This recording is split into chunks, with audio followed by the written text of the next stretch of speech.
And welcome to the special edition, well, special because it's a Monday, of The Chiefs. I'm Ed Lingao. And also with us, Ana Marie Paminton of the Philippine Star and Lucy Cruz Valdez, the head of News 5. Ladies, happy Monday. Good evening. Hello, good Good evening. evening. Mukhang makulay yung Lunes natin. Daming nangyari at daming mangyayari this week. Kaya umiinit na yata yung politika, no? Yeah, On the eve of declaration of martial law, in-endorse ng isang party, si Bongbong Marcos, for president. Partido Federalista. Oh, and I think on Wednesday, yes. we expect an announcement of some sort from one of the potential candidates. We don't know for Vice President or for President. Possibly Isko. Yan, ang sabi naman yan. Sabi raw, yeah. Walang sabi, pinagpipilian daw ng isang bayan, torn daw ang isang bayan between Isko and Leni Robredo. Lenny. Yeah, and we've had parang more certain pronouncements coming from Leni Robredo's camp over the weekend. Parang, Yes. so Yan, kasi nag-aalangan nga daw ang isang bayan na baka i-endorse nila biglang umurong. Yes. I guess referring to Leni, no? Not Isko. Oo nga. But the other big story is this. Face-to-face classes to be pilot-tested already in select schools all over the country. And, well, for that, let's bring in, ako na magsasegue, Ami, if you don't mind. For that, Okay. let's bring in our first guest for tonight, Undersecretary Maria Rosario Vergeire of the DOH. Yusek Vergeire, good evening and thank you for joining us. Welcome back to the Chiefs. Good evening po. Gandang gabi po. Yes, Good ma'am. evening. Yes, ma'am. Ma'am, well, ingay, green light na po yung face-to-face classes. Pilot testing pa nga lang, maybe mga 120 schools all over the country. I'd like to start off with that po. Are you comfortable with that? Well, is the health sector, is the health department comfortable with the idea of going into pilot testing already of face-to-face classes, given the elements of Delta variant, the surge still ongoing, and so on down the line? Are we ready for that? Yes, sir. Actually, kasama po kami ng Department of Education na gumawa po ng guidelines para dito. We were able to agree on terms on when or what school will be included as part of this pilot implementation. Definitely, we're not going to allow this pilot or these schools to be included if they're part of this higher alert level. So meron po tayong threshold kung saan lang po pwedeng gawin itong pilot schools na ito. And yun po yung mga low-risk areas natin. So hindi natin kailangan tignan as a region or a place. It might be just a city or a barangay na low-risk siya na pwede yung eskwelahan within that area. Ang sabi po yung implementation immediate, pero there's no exact date. Can you give us more or less, siguro ballpark lang, mga next month ba yan or later pa in the year? Ang pagkakasabi kasi immediately. Well, actually, ma'am, una po, I cannot really give that answer. No? I think it's DepEd to give that answer. But what I can tell you, over these past months, we had been preparing for this. Actually, we had presented this to IATF, I think that was June of this year, where we already were able to identify these schools based on the risk assessment that was done by our schools. And this risk assessment tool has been worked on by DepEd and DOH.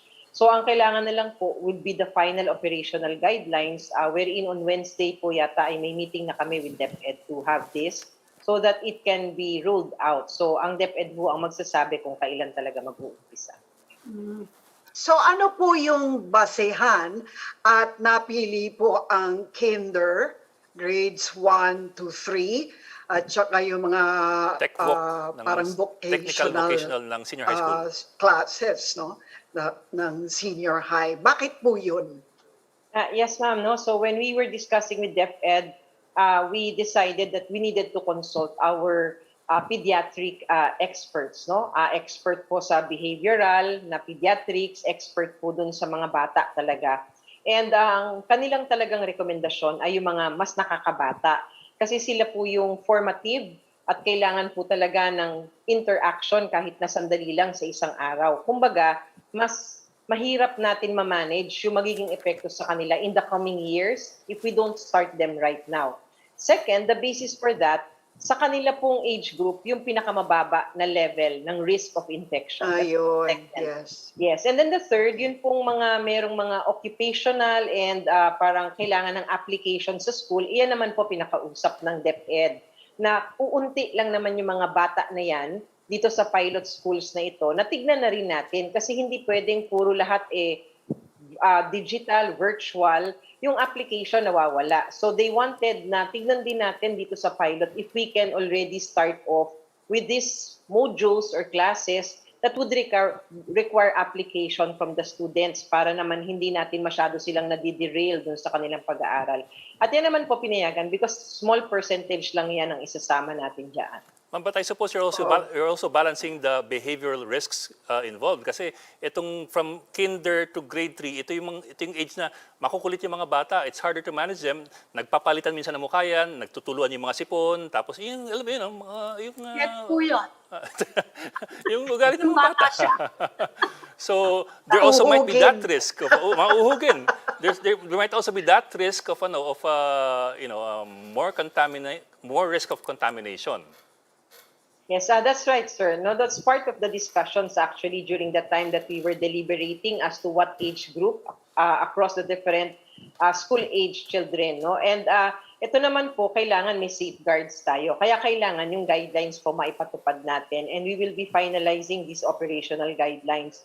But in the whole, sinasabi nga ng experts natin, if we can just maintain yung ating current protocols na kung dati siguro 50 ang estudyante, hindi na yan pwede ngayon. Doon sa pilot, kailangan natin tignan yung appropriate number of students that would fit into that classroom na meron kang appropriate na physical distance, kung kaya ng resources, meron tayong barriers, tapos meron tayong scheduled time na kung saan ito yung mga bata ngayon and then another time for this para kumukonti lang po yung nasa loob ng classroom. And then of course, yung guardians po ang kailangan natin talaga na magkaroon tayo ng protocols with them because nag-aantay po yung mga yan sa labas, yung para sa mga batang maliliit. So yan po ang isa sa mga pinag-uusapan namin ng DepEd and hopefully we can finalize the guidelines soon. So ano po ito? Parang, sorry. Was there strong opposition from the health experts? Kasi you're doing it in the middle of the Delta variant surge and yung Delta na-apektuhan ng mga bata. And in fact, in the US, merong mga schools na nagsasara ngayon o nagsususpindi ng in-person classes Dahil nga mataas yung infection among the children and the teachers. Kahit daw yung vaccinated, maraming breakthrough. Yes, actually, ma'am, anong pinag-usapan namin to, wala pa tayong Delta variant. Yung cases po ay hindi pa rin naman ganun kabilis na tumataas. So ngayon pong naaprubahan ng ating presidente, syempre pag-uusapan po namin ng DepEd. But definitely, one of the criteria na nakalagay po doon, yung safeguard natin, sa low risk level lang tayo. Isasagawa itong mga pilot schools na to. So we will make sure that all of these schools that will be included, where students will be going already para dito sa pilot na ito, ay nasa low risk lang at wala po yung mataas na risk for them to get infected. So ano po, magte-testing ba ang mga batang ito sa tuwing papasok? Or may ganun ho ba yan na mga kasi sa amin, halimbawa sa mga, I know that in most offices, employees who are required to report on-site will have to go through RT-PCR testing. So are you going to do the same thing with the kids? No, we don't recommend that even for adults, ma'am, as to the screening using the test. So we only do medical screening. And what would be most vital here would be the declaration of the family members and the guardians. Hindi na dapat pinapapasok unang-una ang bata kapag may simptomas na. Pagdating sa eskwelahan, hindi naman makakapagsabi sa atin ng bata kung may nararamdaman sila o hindi. So kailangan yung kanilang safety officer, meron po sila talagang eye for those children na may mga simptomas na. Meron dapat contact tracers na kailangan agad-agad na contact trace and maisasara natin yung classroom kung sakaling nagkaroon ng infection. Paano yung So asymptomatic? is this piloting? I mean, will you be piloting this for, say, a certain period of time after which you expect na gagawin nyo na sa iba pang schools and it will slowly expand until, we get to a certain manageable percentage, I don't know. So parang pilot test rin ba to? Parang alert level 4 na pinapilot lang muna. Ganun ho ba yan? Yes, ma'am. No? So this is a pilot among 120 schools only out of the many schools in the Philippines. Ito po ay pangungunahan ng DepEd, and I guess pag naiayos na po natin yung guidelines, that's the time that we can announce through the Department of Education how long this pilot implementation will be. So wala pang time frame for it. None yet, ma'am, kasi katulad ng sabi ko, we had initial guidelines when we presented this to IATF, and then we were waiting for the approval of the President. And it came today. So kailangan pa ho namin umupo uli ng DepEd because situation then is different already from the situation now. Ma'am, do we assume po that Metro Manila is not going to be included in the pilot testing? In the pilots. Well, as I've said, it's not going to be region-wide or province-wide, bigger areas, but we can identify smaller areas where the alert level or the risk level is low. So hindi ho kailangan na, kasi ang NCR is alert level 4, hindi na makakasama yung isang barangay na may eskwelahan doon. Maaari ho yung pag-usapan at pag-aralan. Pero katulad nga ho ng sabi ko, iba ho yung sitwasyon natin nung June na nag-present tayo as to our situation now. So that will also be considered. Can you give us Every other week to, no? Every other week lang yung classes. So medyo mahuhuli ho sila, hindi ho ba, sa curriculum compared to the others? Paano yun? I still do not know about the details as to the scheduling of schools or classes. Hindi pa ho namin napag-usapan yon if that would be the strategy for the shift ng mga bata. No? So baka DepEd ho mas appropriate na makapagsabi niyo. Well, health-wise, kumusta naman po yung implementation na itong bagong alert level system? I know it started only last Thursday, pero ang tataas pa rin ng mga mga cases unusually high pa rin. Gaano katagal kaya bago nyo maramdaman kung meron mang slowdown? Yes, ma'am. No? So usually when we implement a strategy or intervention, we usually wait about 2 to 3 weeks after implementing that intervention before we can see changes, sometimes longer because of the incubation period, because of the everyday na dumadagdag sa mga kaso. So what I can just say would be that based on projections, ito pong mga projections na ginawa ng ating eksperto, ang projections natin ang scenarios natin, nag-ECQ at MECQ pa rin tayo. At ang projections po natin noon ay umaabot tayo sa mga 150 plus active cases just in NCR by the end of September. Pero nung nabago po at nag-granular lockdown na tayo at may na tayong ibang intervention at nabago na rin naman po yung mga datos natin na meron, nag-re-evaluate po ang ating projections at nakikita naman po dun sa projections na mukhang nagsuslow down ang ating mga kaso. And we are seeing it right now. Kaya yung ating mga kaso ngayon medyo bumababa pero mabagal. Mabagal po yung kanyang pagtaas. And sinasabi dun sa projections na mukhang dadating tayo dun sa punto na magpipeak tayo o bababa by the end of September or first week of October. Ma'am, Alright, do you have any estimates as to by how much, how many cases ang expected na mag-peak? Kasi the last we heard was a range of 17 to 43,000 for NCR alone, and that was several weeks ago pa. I'm wondering if there's been any update as far as those numbers are concerned. Well, there are recent updates in the projections because we have seen that coverage for immunization has improved. Yes. Yun pong ating duration on detection to isolation also has improved. And the compliance to safety protocols somehow has improved a little. So pag tinignan ho natin yung tatlong factors na yan, iyan po kasi yung assumptions na ginamit natin to arrive dun sa mga projections na meron tayo. So ito pong recent updated projections, mukhang may improvement po tayo, but I can't disclose it right now because we still need to present it to IATF on Thursday. But definitely, I think the interventions are working. Kailangan lang pong ma-strengthen pa across all areas. Yes, but would it be fair to say or to assume that it's better or lower than the earlier projections released by the DOH na 17 to 43,000, which was quite shocking for a lot of people, for NCR alone? Would it be safe to assume that?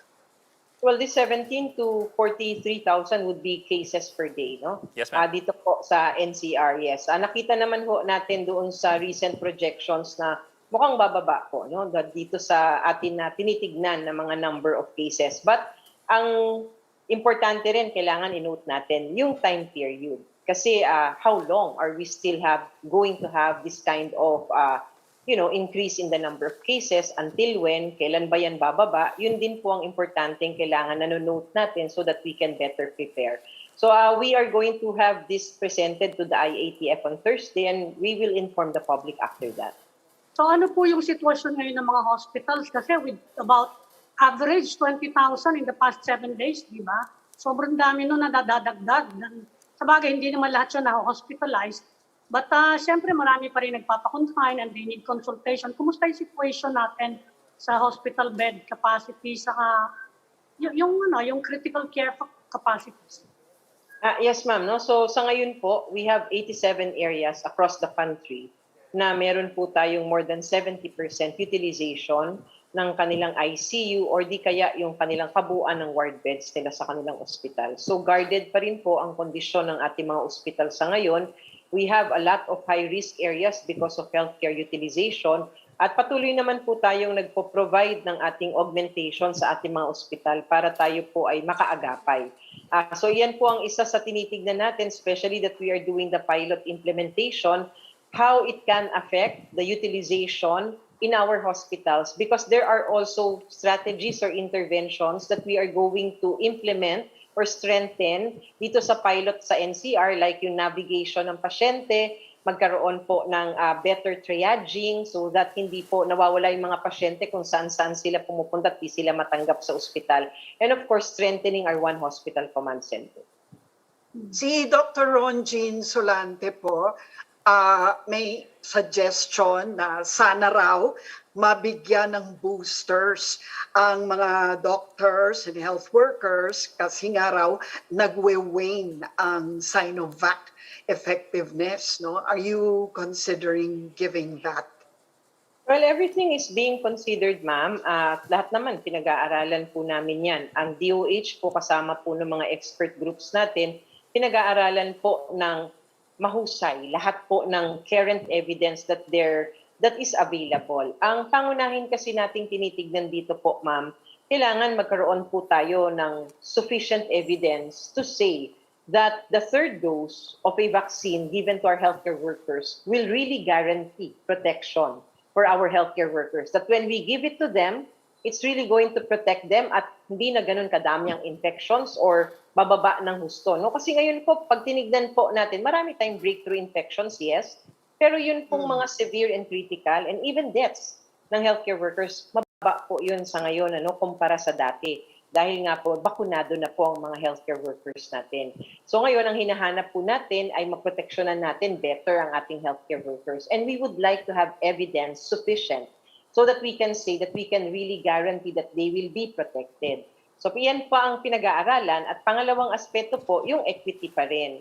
So we give these third doses to our healthcare workers, but at the same time, of course, because hindi pa naman sufficient ang supply natin sa bansa, maaring yung ibang dapat magkakaroon na hindi pa nagkakaroon ng bakuna ay makukuhanan natin. So ito po yung mga konsiderasyon na pinag-aaralan po ngayon ng ating mga eksperto at of course, when evidence is there already and it is really something that we can be able to defend, we will already recommend that boosters or the third dose will be given to our healthcare workers. What about yung shortage ng mga doctors? Si Dr. Jonas de Rosario was here also, and he actually made a call for doctors in the country to volunteer if they can, dahil short na raw sila ng doctors sa PGH, and I would imagine baka sa iba rin, no? What about that po? Is the DOH doing something actively toward getting more doctors to volunteer to work with COVID patients?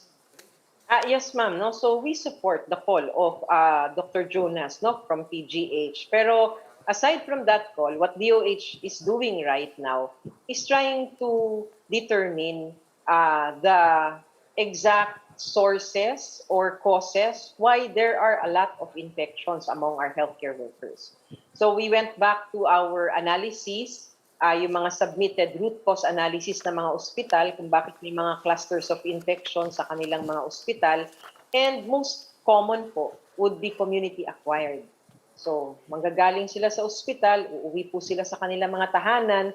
Pagpasok po sa ospital, minsan hindi na niya nasabi, sinipon pala yung kapatid, and infection starts there. Kausap po namin kanina yung aming hospital PWG, which is represented across the country, no? Kung saan kami po ay humingindan din ng kanilang rekomendasyon. Paano natin mabe-better protect ang ating healthcare workers as of this time? We should be able to strengthen our infection and prevention control. Kailangan natin silang bigyan na ng additional, no? Kailangan ba ng additional na shuttle? Kailangan na ba natin silang i-accommodate para hindi sila uuwi at magkakaroon din sila ng infection? Yung PPEs ba, are these enough? And all of these things, we discussed it with them. And they had recommendations also. And they gave us their best practices na ginagawa po sa kanilang mga ospital. So ngayon, mas better yung picture namin. Aside from calling for volunteers or hiring, we now know on how we can be able to guide better our hospitals in preventing infections across their healthcare workers. Yusek, apart from healthcare workers, kulang na kulang daw yung tocilizumab, ano? Kumusta yung procurement efforts niyo? Mai-speed up ba yun? Can patients expect more supplies in the coming weeks? We had been trying to, procure and go through different channels already. We have communicated and asked the assistance of our Swiss embassy and the US embassy if they can position for us, no, so that we can have some allocations from the global allocation. Kasi nagsabi na po yung kanilang manufacturer na even globally, meron ng tarya-tarya or allocation per country. So nakiusap na ho kami. Aside from that, we were able to discuss with the UNDP. This is a development partner kung saan tutulungan nila po tayo to access this drug dun sa international market at a lower price. So hopefully mag-push through po yan. And then there's this the third thing that we are doing. We've coordinated with one supplier outside of the country kung saan meron din po silang mina-manufacture in this country. At titignan po natin kung may papasok po at mabibigyan din dapat ng registration bago po natin mapagamit sa population. So all of these are being done by DOH and the other agencies of government nagtutulong-tulong. Hopefully po may dumating kahit po mga first week or second week of October. Walang alternative dun sa tocilizumab. Walang ibang medication that's also anti-inflammatory that's just like tocilizumab. There is this specific drug right now, baricitinib. It's an oral preparation which is also the same, no? It's not the same as but the mechanism, no, na nakakapagkaroon ng prevention itong mga inflammatory things na nangyayari sa pasyente. Pero ang tocilizumab kasi po ay parang matagal nang ginagamit din ng ating mga clinicians and they think that this would be more appropriate. Although meron pong dalawang gamot ngayon na tinitignan ng ating mga eksperto kung saan tinitignan nila kung maaari po ito maging alternative din ng tocilizumab. So yan po ang pinag-aaralan ngayon ng ating mga clinical practice guidelines experts para magkaroon tayo ng alternative for tocilizumab. Yes, ma'am. I ask kasi So ang naging very popular recently yung yung nasal spray. At syempre gusto ng mga tao yun dahil parang raw siya, antemano, mapipigilan na ang infection, no, from COVID. Pero hanggang ngayon, hindi pa rin tiyak kung effective ba yun or marketing gimmick lang ba. What's the last word on the nasal spray? Yes, ma'am. No? So actually yung nasal spray, meron na pong mga pag-aaral kasi, no, sa ibang bansa like in China and in the other countries. Nasa stage 2 pa lang or phase 2 ng clinical trial. Kung saan nakita po nila, they tried it on mice. Lahat po ng nilagyan nila ng nasal spray apparently dun sa study ay naka-fight against COVID-19 and those who were not given, hindi sila nag-survive. So doon pa lang, parang promising, no? And WHO also has given that information na may 8 silang nasal sprays na tinitignan ngayon, no, sa inaabangan nila at gusto nilang pag-aralan patuloy pa kasi mukhang promising naman daw because it protects the mucosa and it prevents further circulation maybe of the virus Yes. within the body, and it's kaya lang medyo may limitation. Sinabi rin dun sa pag-aaral na nauna na sinasabi it would not be also preventing from symptomatic infections. It can also protect you for severe infections, hospitalizations, and deaths. So, yun po yung nandun sa mga articles ngayon.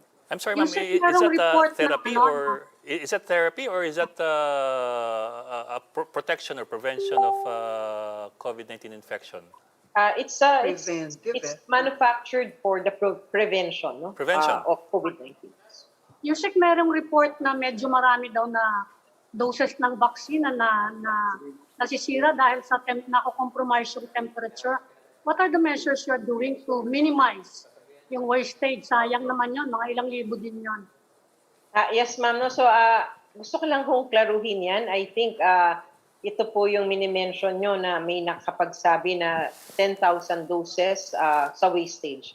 If you compare that with about 48 million doses na naibigay na natin, maliit na porsyento lang po yan. And kasama, we are within acceptable range of this wastage. There is no perfect vaccination system.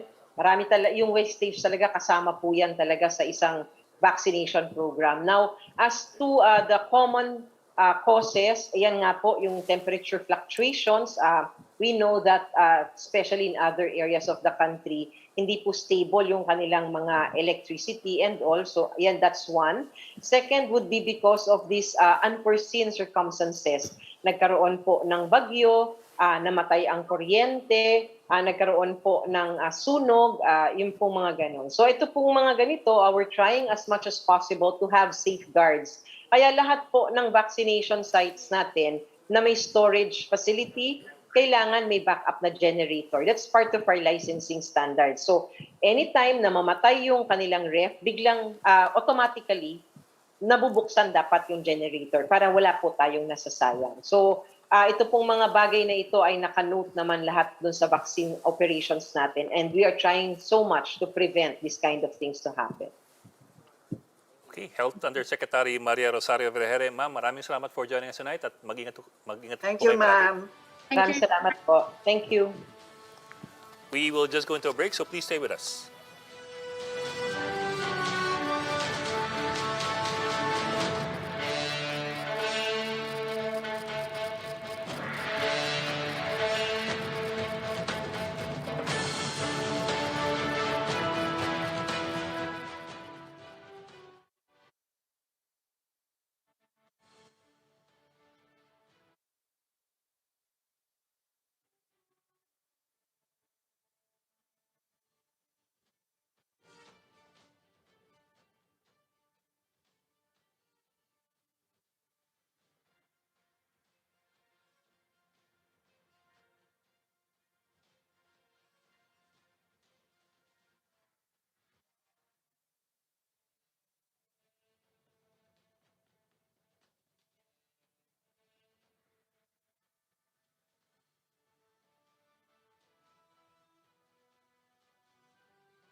Welcome back to Chiefs here on One News, and now joining us is Dr. Mercedes ARZADON, Research Co-Chairperson of the Movement for Safe, Equitable and Relevant Education, or the Secure Movement.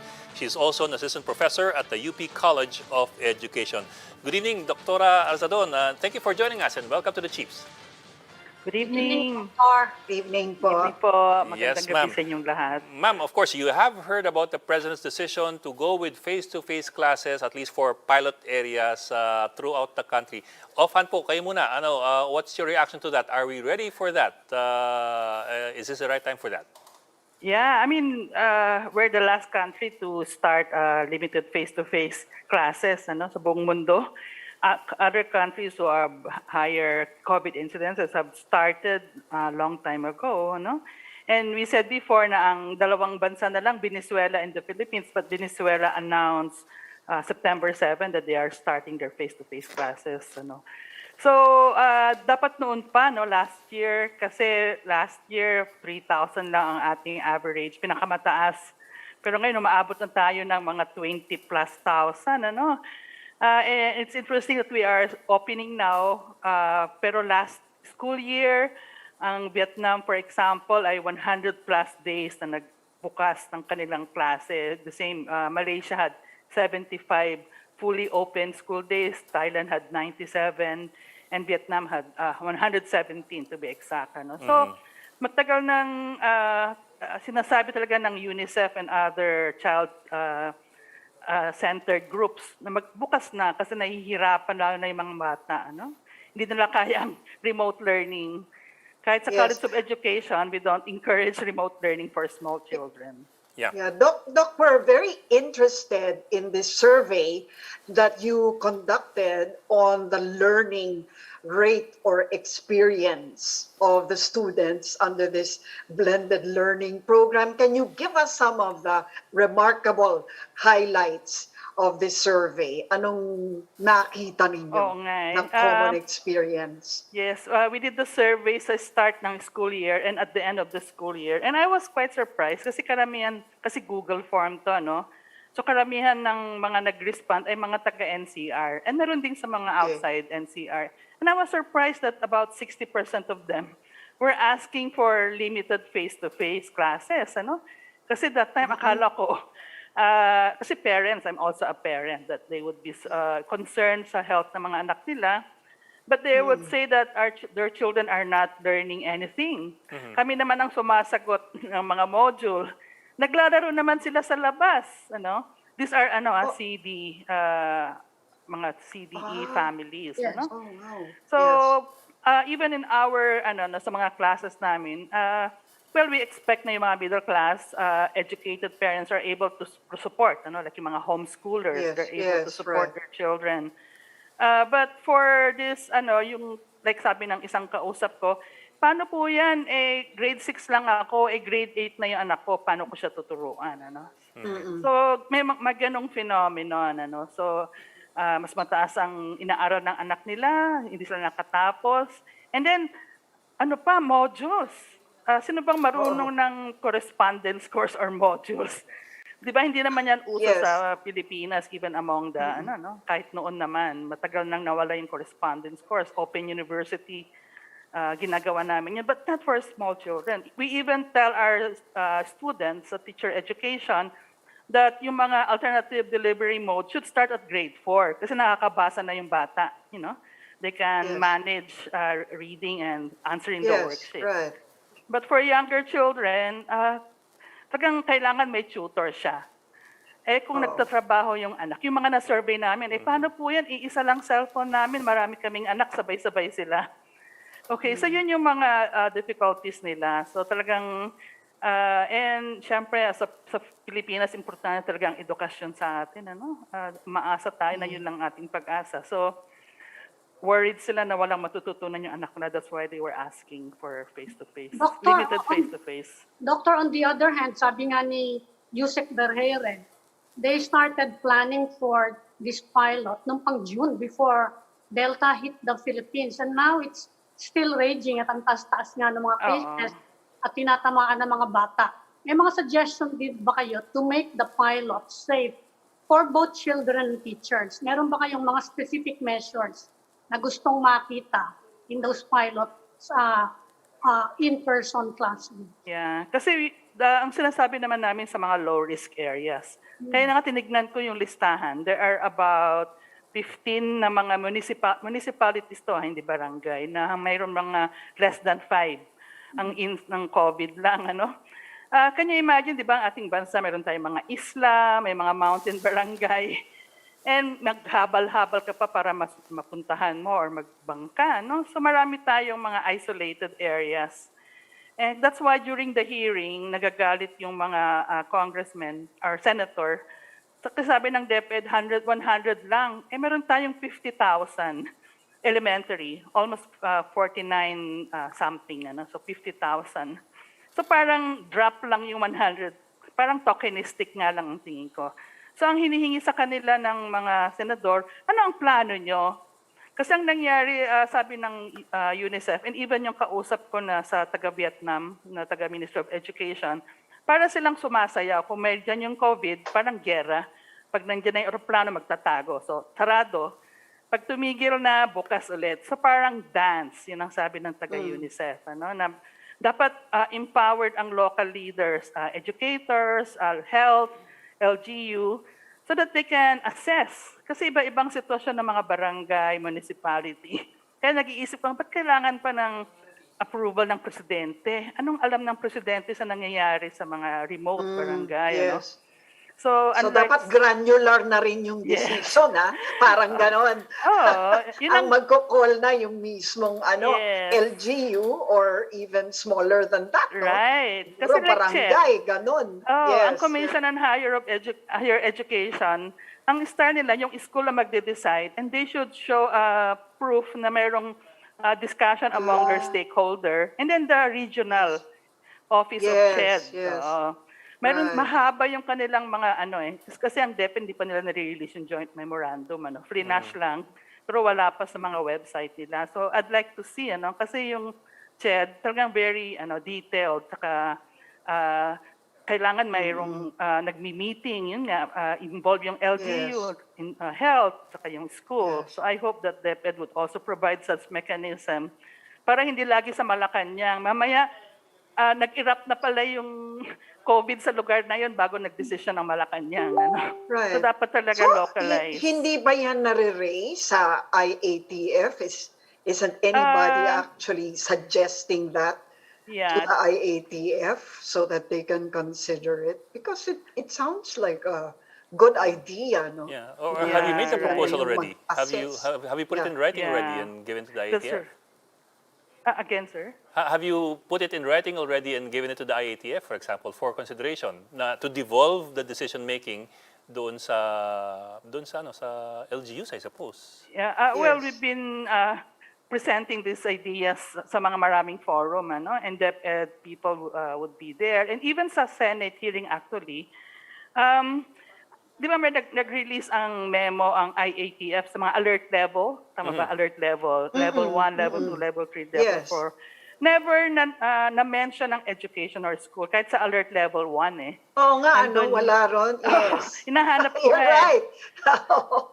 hinahanap ko kahit mayroon nandun yung party, cockpit, casino, pero walang school na mas pinaka-importante. So sana sinama nila dun sa alert level guidelines. Kahit no alert level 1, pwede.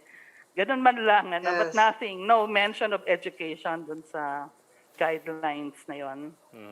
Oo nga, it's too centralized, no? Yeah. The decision making is too centralized. So they just assume that the default is online or blended or modular, no? Yeah, Whatever. right. Wala sila nung local at the local level. That's a good idea. I think you should pursue it. Yeah, right. Ma'am, let me ask you a question that I also asked Yusek Vergeire kanina. Yung age group po na kinder hanggang grade 3, hindi rin ba sila yung medyo high risk group in terms of passing on infections to each other? Kasi nga yung mga batang uhugin, malaro, malikot. I mean, I had a kid before. So yun, yung nagpapalitan minsan ng muka, makukulit and all that.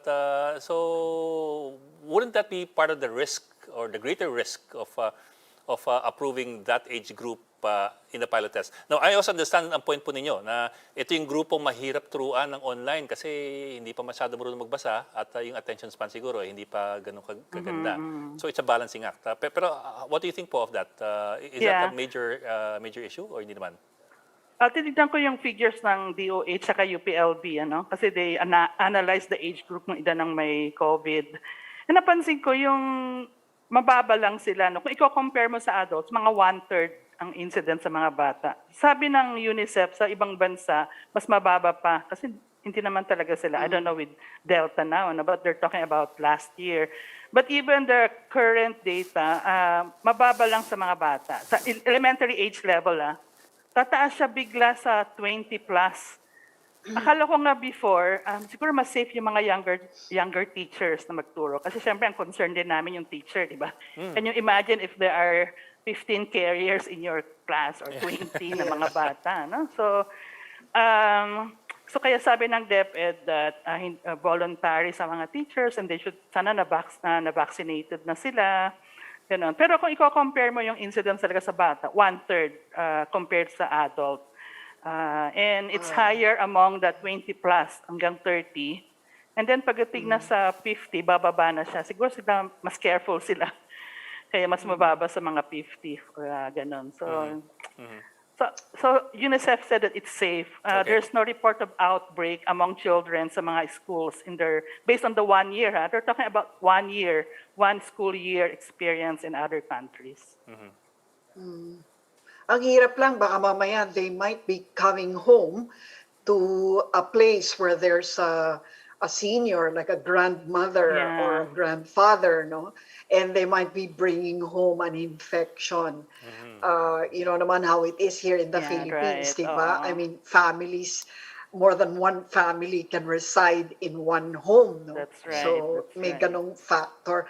I just wonder if factors like this were taken into account when they were planning the face-to-face pilot.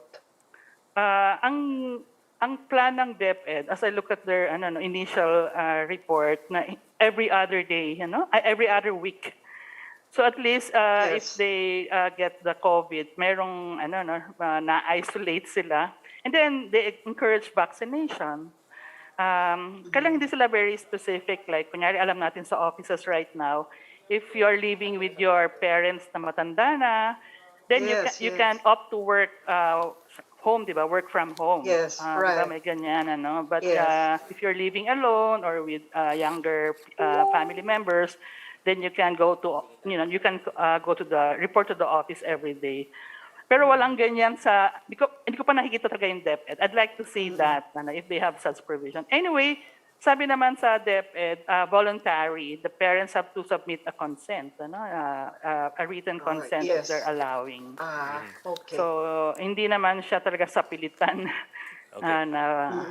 Doctora, let me also bring in Attorney Joseph Noel Estrada, the Managing Director of the Coordinating Council of Private Educational Associations of the Philippines, or COCOPEA. Good evening po, and thank you for joining us. Good evening, Good evening, sir. Sir, let me ask you po, do you think there are enough safeguards already being put in place for itong pilot testing ng face-to-face learning? Well, just basing on the reports, if they're just doing it for the pilot, maaring safe naman. Including the private sector, 20 schools lang yung binigay, no? Yeah. 20 schools lang. 14,000 pong schools all over the country, private schools, no? So, maliit lang yon, and they're starting with the low-risk areas. But we're more concerned on moving forward, how much benefit do we get from the pilot test? Kasi ang concentration ng schools nasa NCR, nasa Region 4A, and nearby regions. So how do we prepare? Do we wait for the pilot or do we start addressing the concerns na we think naman hindi na kailangan na i-pilot? Andiyan na yung mga immediate concerns which are actually outside of the school setting. No? Number one na nga po yung concerns ng parents. Kanina po nabanggit yung mga bata kinder to grade 3, but I think ang kailangan nating i-address talaga yung magulang nila no? Papayag ba sila? Oo. Attorney, kumusta ang sitwasyon ngayon ng private schools? Kasi last year, katakot-takot yung naglipatan sa public schools and may mga nagsara, no? Mga private. Kumusta na sitwasyon ngayon? A year into the pandemic for your sector? Well, based on the quick count ng DepEd, ganun pa rin yung trend, pababa pa rin. I think we're 60% pa lang of last year's enrollment. And last year's enrollment is only half of the pre-pandemic enrollment. So, napakababa at maraming ang lumilipad sa public school system. So, it affects yung sustainability ng mga schools. No? na magpatuloy. Yeah. Siyempre, affected na dyan lahat, pati mga teachers, school personnel. Yeah. Pero Yes. with ano, Anong sige. levels ang sabihin na natin severely affected? Is it the preschools, yung mga private schools na preschools and the early learning, or is it more of the senior high schools, halimbawa, because they're the relatively newer ones, no? Considering na 12 plus, ano ba yun? Ano tawag natin? K plus 12. Nakalimutan ko na. K plus Oh, 12. K plus 12 lang 12. tayo recently, right? Ano ang mga nagsasarang private schools, sir? Para in terms of number, yung sa elementary, ang malaki numbers, it's basically kasi mas marami talaga yung enrollment sa sa lower years and free sa public education. No, kasi Tama. pag nakita mo naman yung trend before, after elementary, saka pa lang kino-consider na lumipat sa high school, sa private, because of Yes, the yes. subsidy from the government. So in terms of number, marami talagang affected dun Oh, sa wow. lower age Yeah. groups. Kasi nadagdagan yung enrollment sa public schools this year by about 2 million. So galing siguro yun sa private schools, malamang. Yeah, Yeah, I think last year, mga nasa 200,000. No, initially, sabi nila 400 and then inayos yung data, umabot sa 200, lumipat, no? Malaki yun. Yung iba unaccounted, hindi natin alam kung hindi lumipat, o baka nag-stop or they're really unaccounted sa DepEd data. Sa higher education, are there certain courses? Alam ko ngayon yung mga medical schools, yung iba nag-i-in-person na pinayagan. But do you think there are certain courses na pwede nang i-in-person? Kasi mga adult naman madali naman yung mag-distancing, mag-mask, susunod naman yung mga yan. Do you have any suggestions kung anong mga courses siguro ang possible apart from the health sector? Yeah, nagsisimula na rin kami doon. We are in constant dialogue with the Commission on Higher Education. I think we're moving towards other courses like engineering, no? And ipinapa-approve na rin yan sa executive, sa president.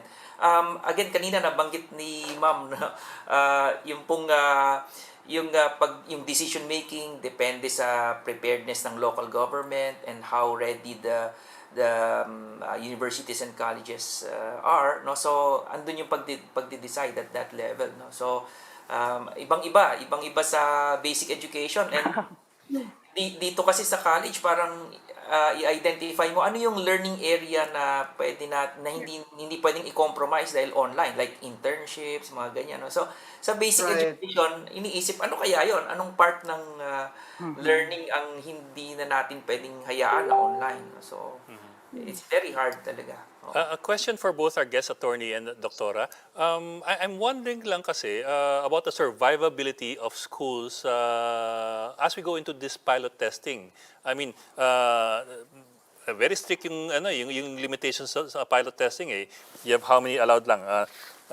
Class size of 12 in kinder, 16 in grades 1 to 3, and 5 in senior high schools na tech vocational. With that kind of a class size, how survivable could that be for schools? I mean, I don't know if you can afford to have one teacher doing face-to-face and another teacher doing modular for those who are not involved in face-to-face. And you guys are having, I suppose, a difficult time already as it is financially. So, yun, how does that look? Yeah, and actually we're imagining mga operational issues talaga, no, nabanggit nyo na parang it's not really a choice of face-to-face or online. Baka mangyari niyan, the private schools would have to maintain two type of delivery, di ba? Parang isang in-person at online. Kasi kung sasabihin mo voluntary, isang problema niyan, baka during the duration of the school year, halimbawa, pinimplement na natin yan, the parents would say, ayokong papasukin ngayon, go-online kami. What do? You have to maintain online teachers and in-person teachers. You have to maintain a physical facility and an online platform. Napakahirap po nun. Napakahirap. Gastos. Pero kung sasabihin po natin na physical lang, we have to comply. Marami na pong mga international standards na pinakita before na yung distancing 1.5 or 2 meter. ang maximum ano niyan size is only 50%. Sa amin po sa private, kaya yan dahil nga walang enrollment and we have open spaces. Opo. Ang problema namin talaga is the sustainability and the Ayun nga po. risks outside of the schools.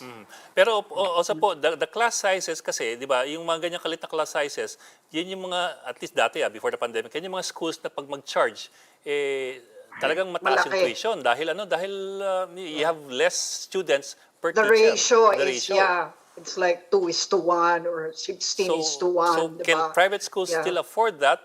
Or should we ask the other question na can people still afford private schools? Tama po yan. So definitely we need government help. Kasi nga may ano yan yung retrofitting ng facilities, yung hiring of more personnel to, 'di ba, to help us in the online and in-person classes. Talagang may cost yan may effect on cost. And saan natin kukunin yun, 'di ba? We are tuition funded by the parent. Yeah, may limits. So, and we cannot naman raise our fees. Wala nang nag-enroll. We cannot do that. So, we really need help, government. Are you seeing more closures ngayong school year and more job losses for your sector? Well, yung retrenchment, yung downsizing, talagang nandiyan na yan since last year, or reduction in salaries and pay. Yan ang mga kasama sa cost saving measures. But yung sa pagsasara, mga private schools kasi, lalo na yung mga mission-driven, no, yung mga non-profit, hindi yan basta-basta magsasara. Yeah. They would, kaya, no, magsasacrifice yan. So, but I heard mga nasa 200 or 300 pa rin yung confirmed na patuloy na nakasuspend or nakasara yung kanilang operations for this year. Malaki na pa rin po yun. Eric, can I add something? Yes, ma'am. Yes, ma'am. Because Doktora. I'm also working with homeschooling providers. Sila naman dumadagsa, no? Like this particular school, mayroon silang additional 4,000 enrollees, Yeah. ano? So, kasi sanay na sila sa they're used to training their parents, supporting their parents to be the providers of education. Kaya nung nag-pandemic, parang normal lang sa kanila, no? So, I think the private schools should consider training their teachers for itong alternative modality to try homeschooling, and para kung magkaroon ulit, sana hindi. But in the future, then they'll be more flexible and they will not be forced to close down. So meron naman, like there are mga 20 plus na homeschool providers sa Pilipinas So they're the ones who are thriving these days. Okay. I remember, Mr. Estrada, that last year you were concerned about the requirements of the DepEd in terms of yung mga online learning, nagpapasubmit ng kung anong mga program, and meron pa rin ba nun? Are they still strict on those requirements? They're still strict, pero somehow the private schools were able to adapt faster and then quickly, because this is not something new naman for us even prior to the pandemic. Talagang malawakan lang yung pag-implement. So, na-address naman yon. I think ang may mga certain regions lang ang problema, they're still waiting for the certificate of compliance kasi ina-apply mo pa sa DepEd. Yes. So, they cannot open, or they were late in opening because they were waiting for that paper that says you can go, no? So yun nga, I Now think operate, yes. yung sanang we wanted to avoid naging highly regulated but I think na-reduce naman na yung problem na yan significantly from last year. Okay, Dr. Mercedes Arzadon of the Secure Movement and Attorney Joseph Noel Estrada of Cocopia. Maraming salamat for joining us tonight at ingat po kayo parati. Thank Thank you. you. Salamat po, sir. Thank you. That will be all for this Monday edition of The Chiefs. We hope what was discussed here will keep the conversation going. Now, before we go, a reminder to our viewers, mask on, wash hands, and stay safe, Philippines. I'm Edwin Gao. I'm Mami Paminton of the Philippine Star. And I'm Lucy Cruz Valdez of News 5, and we are One News.